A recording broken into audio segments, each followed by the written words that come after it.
Hello, this is Lucas from Aussie Gamers Express. She's back. Who's back? I'll tell you who's back. Resident Evil 7 is back with a...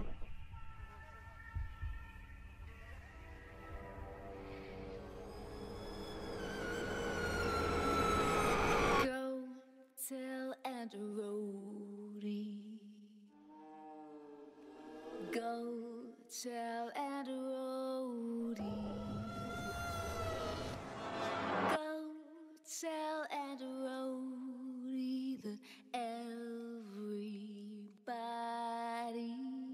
dead. Hey everyone, it's Lucas Heredius from Aussie Gamers Express, and today I am bringing you a video review of Resident Evil 7 Biohazard. For transparency in this review, I want to let you know that I've been playing Resident Evil 7 on the PlayStation 4 Pro and predominantly using the PlayStation VR headset. I have also been playing Resident Evil 7 on an early copy of the game provided to us. However, I have entered into no contract or agreement that I'll give positive only remarks. Everything that you hear from me today is going to be my opinion and my opinion alone. Resident Evil is a game series that goes all the way back to 1996, where the game generated fear from fixed camera angles, the inability to move while you're shooting. Also, one of the unintended scary parts of the game was the horrible voice acting. No! Don't go! Throughout the years, we've seen several sequels to the game: Resident Evil 2, Resident Evil 3, 4, 5, and 6. The Resident Evil series has also spawned a few spin-off series like the Revelation series and others. Fans of the series generally believe that over the years, with the addition of running and gunning and a plentiful supply of ammo, has somewhat dumbed the game down and made it not as scary or survival as it used to be. For these reasons, that a lot of people think that the series has really lost its fear factor. In saying that too, the voice acting has gotten a lot better since that original game back in 1996. Captain Wesker, where's Chris? Stop it! Don't open that door! But Chris is... What is it? Maybe it's Chris. Resident Evil 7 Biohazard is the first time in the game series since Resident Evil 4 where a major change has been made to the way in which the game is played. Resident Evil 4 first introduced the over-the-shoulder or third-person view rather than fixed camera angles, and Resident Evil 7 Biohazard sticks you into a first-person perspective, which in my opinion gives the game the fear factor again, being in the shoes and locked in that position throughout the game.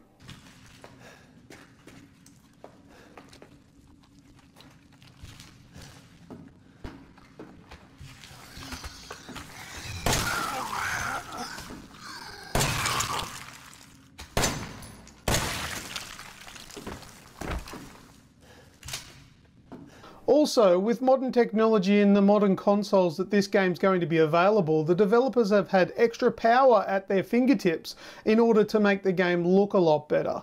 The graphics are now what I would like to call photorealistic environments, which does add to the fear factor massively.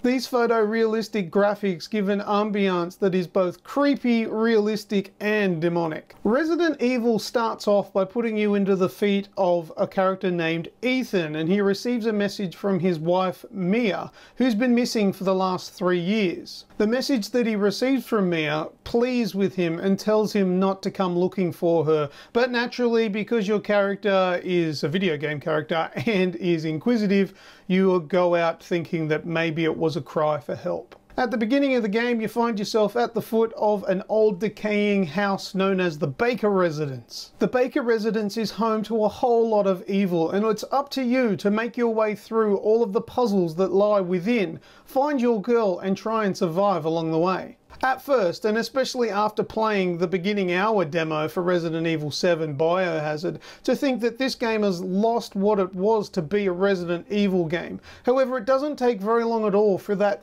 feeling to come back, and it really does feel like a Resident Evil game. Throughout the game, you will be stressed to the max with the ever-present Resident Evil style jump scares. I won't forget these ones in a hurry. Oh.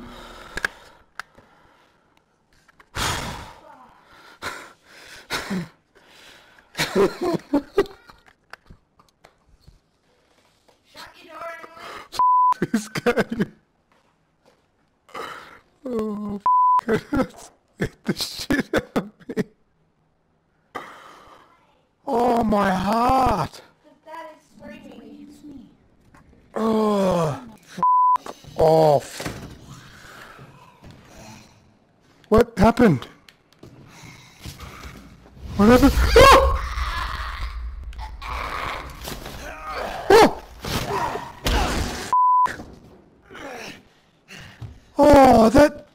Oh, that's the crazy bitch.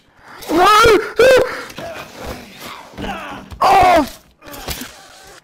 Now, yes, I did scream like a little girl, but it was all involuntary. It was genuinely fearful. That fear that I felt while I was playing that game made me scream out loud. And it's something that I've never really done before. Like the Resident Evil games of the past, you'll be required to unlock certain doors using keys that you find by sorting out puzzles, working out puzzles and things like that. You'll also find yourself with that realization that I need to backtrack now that I've got this key. I'll be able to open a door that I passed a while ago and couldn't get through. There were several times when I had that feeling of, oh wait, now I have this key, I can go back to that door and get that awesome weapon that I could see through the window. I now have access to that. Those sort of things are what I know about Resident Evil to give you that good, warm, fuzzy feeling that you can now go do something that you couldn't work out before. Resident Evil 7 brings fear to another level in video games. I can safely say that I have never experienced any level of fear, whether it be in a video game or even in real life, ever before playing this game. Resident Evil 7 will have you looking around and searching for a while every now and then when you need to find whether it be a key or a new piece to a puzzle or something like that. And generally you can do this without hindrance. After you've taken care of all the mobs or anything like that that are around, you're free to roam around and look for whatever part you need. However, Resident Evil 7 does subscribe to the video game sort of cliche where, but as soon as you find that key though, you know something is going to jump out at you.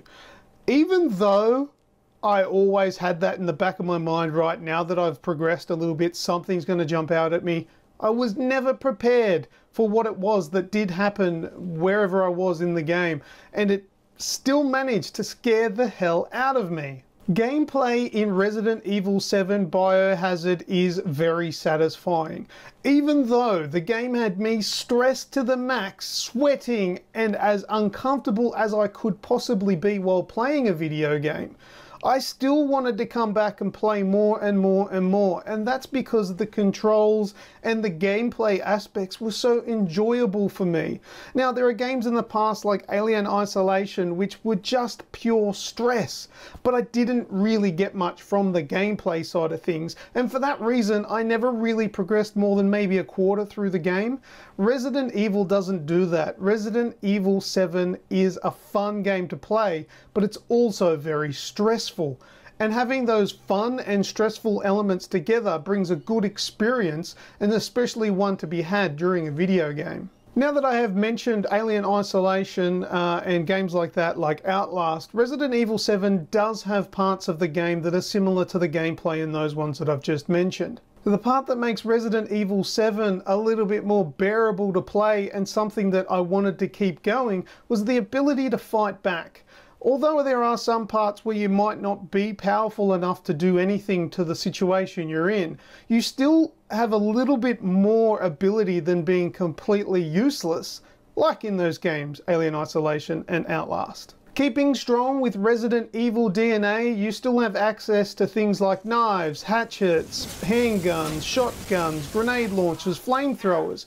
But don't get too excited though, ammo is scarce, so you won't be just blowing everything to pieces. You have to be smart and you have to use those things sparingly in order to get through. Resident Evil 7 Biohazard continues on with the Resident Evil theme by giving you inventory management as a serious part of the game to consider. You have a limited quick select for your weapons using the D-pad, which is quite good to use. It is something that you'll use a lot of, and it's real convenient the way that it's set out. You'll also need to make sure you've got room in your inventory for things like ammo, weapon packs, keys, and all things like that. If you do run out of room, you're gonna have to do the old school thing and go back to a storage chest and put some things away that you don't necessarily need for that moment in time. Now, it was pleasing to know that during the game you can increase the size of your backpack, which is good. I won't give you any more information on how that works. Upgrades to your health and your abilities like speed and movement and the ability to reload faster are available within the game through the use of steroids. Some are temporary, some are permanent. Now, during your search of the decrepit residents in Resident Evil 7, you'll find these things called antique coins. And at first you'll think that they don't really have too much value to them other than a collectible. But I'm going to give you a little bit of a hint, and this is probably the only hint that I'm going to give you during this review. Keep them, don't discard them, put them in a storage box, and they'll become evident what you need them for a little bit later. Resident Evil 7 is a masterpiece in the horror genre, and it manages to deliver massive amounts of adrenaline and genuine fear at regular intervals throughout the game. Now, even though that I'm referring to Resident Evil 7 as a masterpiece, there are some things in the game that will remind you that this is a video game. Now, I have two examples of what I'm referring to here, and the first example is there was a section where I had this circuit box, or it was a box I needed to open up and go further in the game, but it was sealed with this special tape. It looked like red electrical tape. Now, this special tape could not be removed with your bare hands. It had to be cut with a knife or something like that. That sort of thing reminds you that it's a video game. Now, the second example I've got was where I needed to get through a gate. However, there was a metal bar that was stopping me from getting through. Now, the only way to get through this, I realized, was to chainsaw through the metal. Now, I don't have a video example of this one. I wasn't recording at the time, but it's things like this that do remind you, why not? Because video games. When playing on the PlayStation 4 Pro, the graphics are crisp and beautiful, and the frame rate was solid. I never had any frame rate dips, freezing, or anything like that throughout my entire playthrough. Now, it's important to note that the majority of the video that you're seeing within this review was taken while using a PlayStation VR headset, which does significantly lower the resolution. So don't use that as a comparison to how good the looks on, say, a 4K TV. Now, it's also important to note that what you lose in the 1080 or the 4K upscaling when using PlayStation VR, you will gain in immersion that is second to none. Now, the immersion that I felt when playing in PlayStation VR was so much that I didn't even care that the game didn't look as good, because I have played it using just the normal 4K television, and I have played the majority of it using the PlayStation VR. It is a lot better looking when using it in the normal mode. However, if you have access to a PlayStation VR, this is definitely the way Resident Evil 7 Biohazard should be played. Now, early on when playing in the game with PlayStation VR, I thought, how horrible are these jerky movements when adjusting using the right stick on the controller, moving in 15 to 20 degree increments, and I thought, this is really horrible. It wasn't until about halfway through the game that I realized that you can actually go into the option settings and change that so it is a smooth movement. And at first I thought, I don't know why they do this. It is silly, it looks bad, it breaks the game, the immersion disappears. But then when I turned it off and made it smooth, I realized probably a good reason why they do it. You do get kind of a weird motion feeling to it. It's something I got used to, and I prefer to have it off and move smoothly. But there will be some people that will probably feel a little ill moving it that way. And the same goes for when you crouch and climb ladders and things like that, which is why the game will fade out to black rather than animate smoothly. It's just a stop motion sickness. Now, for some negatives in the game, I have encountered a couple of long load sequences where it does take a long time to get you into the game. However, these were very few and far between, so it's not a real issue, but it does exist. So the long load times are there, but you won't get them very often. Most of the game flows. Resident Evil 7 Biohazard is a very easy game to play, and I'm not even talking about difficulty here. I'm referring to, even though it is stressful and a horrible experience, the developers in charge here obviously knew what they wanted to make and also had the ability to do so, and it just kept me clawing back for more. I found it very hard to find flaws in the game, and even when I did find them, they were only really tiny, nitpicky little things that didn't really matter and a lot of people wouldn't care about anyway. All of these little nitpicky things, they were so little and insignificant to me that they didn't really hurt my experience in the game at all. And that's why when I come to the part now that I'm going to tell you what I give this game out of 10, that I can't find anything that will hurt the score, which means the score will have to be none other than 10 out of 10. Resident Evil 7 Biohazard is a perfect game if that's the experience you're looking for. If you want to scare the hell out of yourself and you want to have fun doing it, Resident Evil 7 Biohazard will be beaten by none for a long time. But anyway, that is all I have for today's Resident Evil 7 Biohazard review. And if you enjoyed the review, please give it a thumbs up and subscribe to our YouTube channel. And if you want more from us, go over to Facebook and like our Facebook page, which is simply called Aussie Gamers Express. Now, we also have a podcast, which is called the Aussie Gamers Express Video Game Podcast. And that's out on every Sunday, except for when we're on holidays or some form of special occasion. Now, that podcast is available on iTunes, Stitcher and TuneIn Radio, and a whole bunch of other places if you search for Aussie Gamers Express on Google. And in finishing up right now, just a reminder, I am Lucas Aurelius from Aussie Gamers Express, and until next time, I will see ya!